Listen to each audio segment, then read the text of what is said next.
Bitti ömrüm, çıktı canım, çıkmadı yardan seda.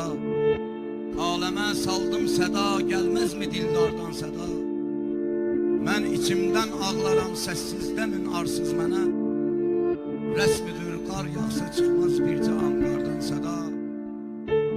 Boş yere ah etmirəm mən, bir səbəb var ahimə. Ta ki mizrab deyməsə çıxmaz yəqin tardan seda. Dağıdın göy üzündə hər nə qədər bulud varsa.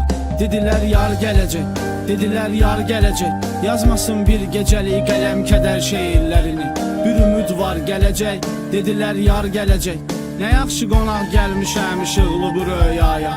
Elə bir günəş gülümsəyir asimanda aya. Nə qədər səsim çıxsa qışqıracam bu dünyaya. Çəkəcəm car gələcək, dedilər yar gələcək. Gözlərim diqqət ilə izləyir hər bir saatı.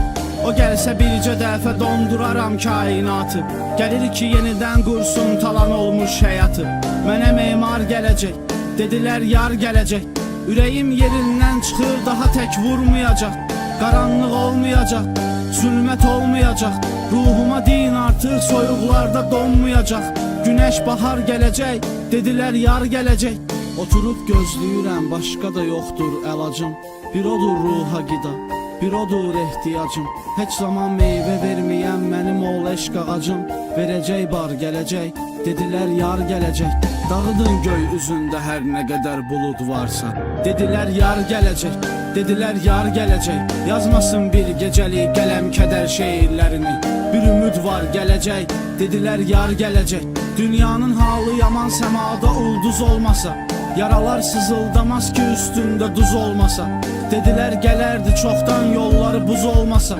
Əriyib qar gələcək, dedilər yar gələcək. Əllərim əsir sevincdən, gözlər yenə ağlar.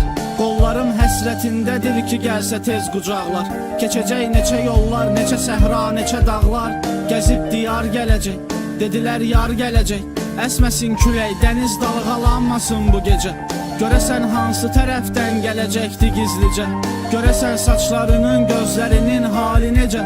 Necə didar gələcək, dedilər yar gələcək. Baharda günəş mi var, qışında qarın mı var? Niyə ağladın gözüm, dərdin ahuzarın mı var? Sən kimi gözləyirsən şair, sənin yarın mı var? O qatar gəlməyəcək, daha yar gəlməyəcək. Kim dedi yar gələcək? Sən aradan eşitdin ki, nə günəş çıxmayacaq, nə bahar gəlməyəcək. Sən götür bircə qələm, dərdini yağdır vərəqə. De ki yar gəlməyəcək, daha yar gəlməyəcək, daha yar gəlməyəcək.